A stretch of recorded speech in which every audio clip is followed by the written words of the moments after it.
Amici rossoneri, è il momento di scendere in campo, perché è tornato il Fanta dei milanisti. In palio ogni giornata ci sono maglie ufficiali del Milan, buoni Amazon da 100 euro e, tra i premi finali, iPhone 16, MacBook Pro 14 pollici e molto altro. 270 crediti per la rosa, mercato sempre aperto, ma soprattutto solo milanisti. Sfida gli speaker di Radio Rossonera e gli altri ascoltatori. L'iscrizione costa solo 19,99 € per tutta la stagione. Vai su fantalgoritmo.it/Radio Rossonera e affrettati, perché in caso di spareggio vince chi si è iscritto prima.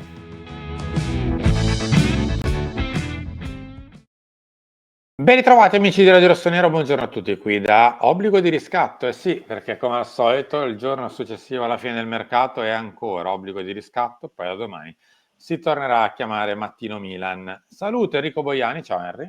Ciao, buongiorno a tutti, ben ritrovati, anche se sembra notte in questo 2 settembre 2025, perché su Milano c'è buio anche alle 10 di mattina. Sì, assolutamente sì, è così. Sembra che stiamo registrando ieri notte, invece no, è mattina, ma non sembra. Grazie per tutti quelli che ci hanno seguito, oggi lo faccio io anche ieri nell'ultima giornata di mercato. Se volete mettere like, grazie. Se volete iscrivervi ancora di più, perché come detto siamo arrivati quasi a quota 52 mila iscritti e quindi volevamo arrivarci nel tempo più breve possibile, e quindi se vi iscrivete grazie a voi e abbonatevi, perché è il modo per supportarci e farci campare in tutti i sensi. Caro il buon Enrico Boiani, nel mente il mercato del Milan è bello che è finito. O meglio, Sì. in realtà ci potrebbe essere qualche postilla finale per qualche cessione, visto che qualche giocatore è rimasto in rosa e non è partito, e alcuni mercati sono ancora aperti per una decina di giorni circa, non di più, tra Arabia, Turchia, Grecia e compagnia. C'è ancora la possibilità di partire, ma non di arrivare, ovviamente, perché invece il mercato in Italia è bello che è chiuso. Però, insomma, siamo qui a raccontare quello che è stato il mercato del Milan, un mercato che ha vissuto varie velocità, vari momenti. Momenti mi sembra proprio la parola giusta, nel senso che siamo partiti in un modo, pensando di giocare in un modo, siamo passati una via intermedia in cui siamo stati una sorta di ibrido a livello sia di velocità che di idee sul mercato, e poi abbiamo chiuso cercando di cambiare un po' le idee sia per la difesa che per l'attacco, ovviamente agitandoci, perché nel mentre era rimasta a 7-10 giorni alla fine, e si è chiuso con, diciamo così, dei reparti a doppia velocità, a velocità diverse. Alcuni sono stati completati in maniera buona, possiamo dire a volte per certi versi anche ottima, uno forse, cioè il centrocampo, e gli altri invece deficitano un po'. Sì, è stato un mercato molto strano, con una marea di cessioni, con tanti acquisti. Era stata annunciata una non rivoluzione rispetto allo scorso anno, ma anche giustamente mi verrebbe da dire, il Milan fa ottavo e la rivoluzione ci poteva anche stare. Ecco, sono rimasti solo 8-9 giocatori, 7 di movimento se non erro, rispetto alla passata stagione, e quindi la rivoluzione alla fine dei conti c'è stata. E mercato, come hai detto tu, a tante velocità, a tanti momenti diversi, da un momento iniziale rapido perché ha portato alla cessione di Reinders, poi un momento iper diluito, fermo, a rallenti della trattativa Yashari che vi abbiamo raccontato prima del mese di agosto, quindi prima delle ferie, poi è arrivato proprio durante l'inizio del mese di agosto. Poi c'è stato il momento della cessione di Malik Thiaw, che ha un pochino accelerato magari qualche ingresso in più, come quelli di De Winter e Atecane, e poi c'è stata la frenesia finale dopo la sconfitta con la Cremonese, con la riparazione al mercato estivo di fatto, con la ricerca spasmodica di una punta che ha portato all'acquisto invece di Nkunku, la ricerca di un difensore d'esperienza che ha portato invece a un ragazzo di 19 anni, e la doppia operazione uscita-entrata Musa-Rabiot. Questo più o meno è stato il mercato del Milan, che ha perso anche Teo Hernandez, sostituito con Estupinian, che ha rifondato il centrocampo dopo la cessione di Reinders. Avremo tempo poi per dare giudizi, dare i voti, dare insomma le valutazioni finali, posto che, come diciamo sempre, Simo, è un mercato che possiamo dare un voto adesso sulla carta, va tutto confermato poi sul campo, perché Rabiot, Modric, magari anche un Nkunku sono gli acquisti che ci fanno più sperare, invece magari De Winter, Atekame o Dogu sono quelli che ci fanno meno sperare, ma poi il campo può ribaltare le cose, quindi il voto che daremo sarà comunque un voto parziale e sulla carta, come sempre. Sì, guarda, eravamo qua 6-7 mesi fa a parlare del mercato di gennaio e noi, voi, tutti quanti, insomma, si pensava che potesse quantomeno dare una mano, magari non essere, insomma, un mercato rivoluzionario, e alla fine nelle idee della dirigenza sarebbero partiti tutti, nella volontà di qualche tifoso magari anche, ma del mercato di gennaio non è rimasto niente se non Santiago Giménez, che fino a mezz'ora prima della fine del calciomercato è stato messo in vendita dalla società, quindi capite bene che il mercato è sempre difficile da commentare, perché un mercato con 4-5 ingressi a gennaio che sparisce già fa capire, ma per non parlare di quelli estivi delle ultime 2 stagioni, dove praticamente le rose vengono montate e smontate nel giro di 6 mesi, 12 mesi. Mi vengono in mente un paio di cose, poi giustamente come detto avremo tempo al talk, anzi vi faremo tra virgolette essere protagonisti anche con i vostri messaggi, i vostri voti, le vostre considerazioni sul mercato. Però insomma mi vengono in mente un paio di cose. Sul finale parlo, poi sulla gestione in sé per sé dei 3 mesi di mercato ne parleremo al talk. Per le ultime questioni del photo finish, si stava cercando un difensore centrale, perché si voleva avere l'opportunità di giocare a 3 dietro, quindi con un difensore in più, allungare la batteria di difensori e giocare a 3. Non è arrivato, o meglio, è arrivato un ragazzo di 19 anni con 3 presenze da professionista. Quindi non so quanto schierabile domani mattina, non so quanto schierabile tra un mese, tra 2, tra 3, tra 6, non lo so. Questo lo deciderà Allegri. Certo è che se domani mattina Allegri va a Milanello per riprendere gli allenamenti e vuole impostare la difesa 3, non so se ce la fa, proprio a livello puramente numerico. Morale, credo che il mercato non gli ha regalato questa opportunità, credo che gli abbia regalato l'opportunità di tornare ancora una volta a giocare a quel 4 bloccato con un terzino destro. E quindi una delle volontà di Allegri è andata. L'alta volontà di Allegri era di avere una punta di un certo tipo, cosa che non gli è arrivata, e dovrà ricalibrare l'attacco. Il problema è che lo dovrà fare a settembre, così come ha ricalibrato, scalibrato e ricalibrato la difesa, adesso dovrà rifarlo sull'attacco, cosa che non è arrivato un attaccante vero, è arrivato una seconda punta, una punta di movimento come in Nkunku, e qui ci dovrà lavorare. Dovrà riprendere per i capelli Santiago Giménez, che insomma è stato abbastanza scaricato, senza che ci facciamo un giro di parole troppo lungo, e ricapire cosa si potrà avere da lui e riaccenderlo, visto che insomma, il direttore sportivo del Milan l'aveva leggermente scaricato qualche giorno fa. Non è semplicissimo il lavoro di Allegri. Io, in base al mercato che è stato fatto, insomma, l'ultima preghiera che rivolgo per questa stagione è proprio a lui.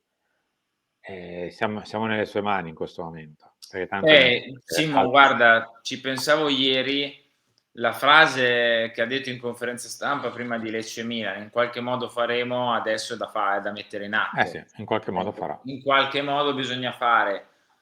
Non abbiamo nemmeno il backup a ogni giocatore, perché come li giri li metti c'è almeno un giocatore che non ha il vice, poi ovvio tutti gli altri sì, quindi in qualche modo ti arrabatti, salvo ecatombe, infortuni, squalifiche, eccetera. Però non abbiamo nemmeno la coppia per ognuno, cioè c'è un giocatore che resta fuori, e o è Leao, o è un terzino, o è un centrale, insomma, in qualche modo resti scoperto, tra virgolette. E le riserve, soprattutto dietro, sono Bartesaghi, Atekame, Odogu stesso, quindi sono giocatori che magari non è che ci puoi fare tutto chissà quale affidamento, ecco. In qualche modo faremo, Simo, in qualche modo faremo. Sì. Io ho già immaginato, ieri pensavo, ho detto, ma chissà se rivedremo quelle cose che Allegri faceva ogni tanto alla Juve, tipo 4-4-2 con Salmakere, Rabiot esterni e davanti Leao e Pulisic, no? Quelle formazioni che spesso inseriva Allegri anche in momenti magari non semplici della stagione, per essere un po' più solido, compatto e portare a casa l'1-0, lo 0-0. Voleva la punta, non è arrivata, voleva il centrale di esperienza, non è arrivato Adrien Rabiot l'ultimo giorno di mercato dopo il cataclisma Milan-Cremonese. Forse, e sottolineo forse, per usare un eufemismo e per essere ironici, qualche errore è stato commesso. Diciamo così, c'è un grande vincitore in questo mercato, che è il centrocampo, che è stato completamente rifondato. Ne Pensavo il abbiamo... bilancio del Milan, Simo. Sì, anche il bilancio del Milan, sì, assolutamente sì. Ma vabbè, questa è un'altra questione. In realtà no, è la stessa questione, ma insomma, parliamo secondo di campo. Per quanto riguarda il centrocampo, mi sembra che le alternative ci siano di buonissimo livello, sia stato rifondato quasi di sana pianta, ci obbliga, tra mille virgolette, quasi a schierarne 3, per forza di cose, perché è il reparto più completo, più profondo e con più qualità della squadra. E quindi per il centrocampo lo vedremo come performerà, al netto di che insomma Allegri ne vede 2 o 3 nello stesso ruolo, eccetera, però tra mezzali, centrali, registi, quello che è, più o meno ci siamo. Davanti è una via di mezzo, ci sono picchi di qualità assoluti, ci sono però delle mancanze, diciamo così, di tipologie di giocatori, che quindi ci imporranno di giocare in un'unica maniera, e insomma ci dobbiamo affidare a quelle che sono le qualità dei singoli. Lo sconfitto principale è il reparto difensivo. Quello Sì, credo proprio di sì, già che non aveva una grandissima qualità, in più è stato impoverito dalle cessioni e ancora di più dagli acquisti, per paradosso. E forse è il reparto a cui, diciamo così, demandiamo il maggior lavoro per Allegri, nel senso che siccome il reparto non è quel gran reparto che è, bisognerà ovviare al tutto con un'organizzazione di squadra, perché le qualità dei singoli, non ultimo, insomma, gli ultimi arrivi sui centrali sono mediocri. no, ma il problema della difesa, sì, ma non è tanto, non è nemmeno tanto che è un problema numerico, nel senso, tu ne hai 3 titolari, tra virgolette, no? Poi hai De Vinto e Rodogo, quindi hai 2 riserve, più hai dei giocatori che alla bisogna possono farti da braccetto. Penso a Tecame, penso a Stupinian, Bartesaghi, eccetera. Quindi non è numerico il problema della difesa, è un problema di qualità. Cioè che già i 3 titolari a fasi alterne forse possono fare titolari del Milan, perché Tomori è stato titolare dello scudetto, Gabbia ha fatto l'anno scorso dove è stato il migliore o tra i migliori in campo, ma il problema è la qualità. Cioè sono 3 ragazzi, con tutto il bene che possiamo volere a Gabbia, a Tomori e a Pavlovic, sono 3 ragazzi che non può, cioè in un Milan normale, passatemi il termine, competitivo, non sono titolari e forse fanno le riserve. E invece ci ritroviamo che questi 3 ragazzi sono titolari inamovibili fino alla valutazione su De Winter, che essendo stato pagato 20 milioni io mi auguro possa pian piano iniziare a trovare spazio e possiamo Per iniziare a forza. vedere, e il quinto è Odogu, che è un ragazzo dalle grandi prospettive, spero diventi il nuovo Beckenbauer, ma che ha 3 partite in Bundes. Cioè, stiamo parlando davvero di un reparto falcidiato, di un reparto dal livello basso, ma non è che lo diciamo noi che il livello è basso perché ci stanno antipatici questi ragazzi, tutt'altro, sono le prestazioni in campo che ce lo dicono, sono gli errori che commettono spesso di valutazione, tecnici, di reparto. Non c'è un vero e proprio leader, ci sta provando a farlo Gabbia, ma cioè, si deve impegnare, poverino, anche lui, perché cioè, non è troppo il suo, ma non c'è un super leader, non c'è un giocatore d'esperienza forte, quello più di esperienza è Tomori, che ha l'esperienza che ha al Milan. Quindi grande punto di domanda sulla difesa, su cui è stato fatto un disastro. E bisogna essere onesti, se col centrocampo abbiamo creato un ottimo centrocampo, perché quello del Milan è un ottimo centrocampo, la difesa è tragica. Cioè, si non ce la possono vedi anche dire mezzo. entrambe le cose, Non c'è bisogno né di dire tutto uno schifo né di dire tutto bellissimo. Il centrocampo è ottimo, la difesa è tragica, punto. E poi, insomma, il giudizio ovviamente è influenzato da quello che è il livello anche puramente numerico della rosa. Come detto, avremo tempo per parlarne nel talk e fare proprio vedere dove siamo mancanti, però in questo momento ne abbiamo 18 più 1 di movimento, perché sono 18 giocatori più Yajari, che sarà un lungo degente, ma speriamo che possa ritornare nel più breve tempo possibile. Io capisco che abbiamo una partita sola a settimana e quello che volete, ma la dobbiamo fare. Se, che ne so, nel mese di novembre, dicembre, quando magari c'è qualche infortunio perché arrivano i primi freddi, semplicemente solo 2 infortuni, 2, niente di che, 2 stiramentini, ok? Passi da avere, con Yajari che sarà ancora fuori, da 18 ne passi ad avere 16 di movimento, quindi sono 10 che giocano e 6 fuori, più se per caso c'è un giallo, quello che vuoi, eccetera, qualsiasi cosa, capite bene che siamo veramente tirati per il collo, a livello numerico proprio parlo. Perché se a centrocampo siamo quasi in abbondanza, in altri reparti no. Siamo veramente contati. Ora non so se Allegri ha idea di far salire qualche ragazzo che già ha visto e che magari gli può piacere. Per me Valentien resta coi grandi, te lo dico chiaro. Però ci stiamo affidando molto anche alla parte, diciamo così, medico-sportiva del Milan, sperando che faccia un ottimo lavoro e ci consenta sempre di avere una rosa piena, perché altrimenti non ne abbiamo 22-23, ne abbiamo in totale 19 di movimento in questo momento e uno è già fuori, quindi bisogna stare bene, ecco, bisogna fare bene il proprio mestiere anche fuori dal campo. Henry, grazie.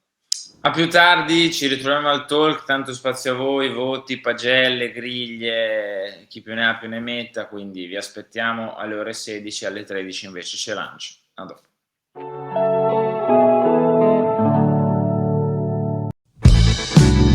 Amici rossoneri, è il momento di scendere in campo, perché è tornato il Fanta dei milanisti. In palio ogni giornata ci sono maglie ufficiali del Milan, buoni Amazon da 100 euro e, tra i premi finali, iPhone 16, MacBook Pro 14 pollici e molto altro. 270 crediti per la rosa, mercato sempre aperto, ma soprattutto solo milanisti. Sfida gli speaker di Radio Rossonera e gli altri ascoltatori. L'iscrizione costa solo 19,99 euro per tutta la stagione. Vai su fantalgoritmo.it/Radio Rossonera e affrettati, perché in caso di spareggio vince chi si è iscritto prima.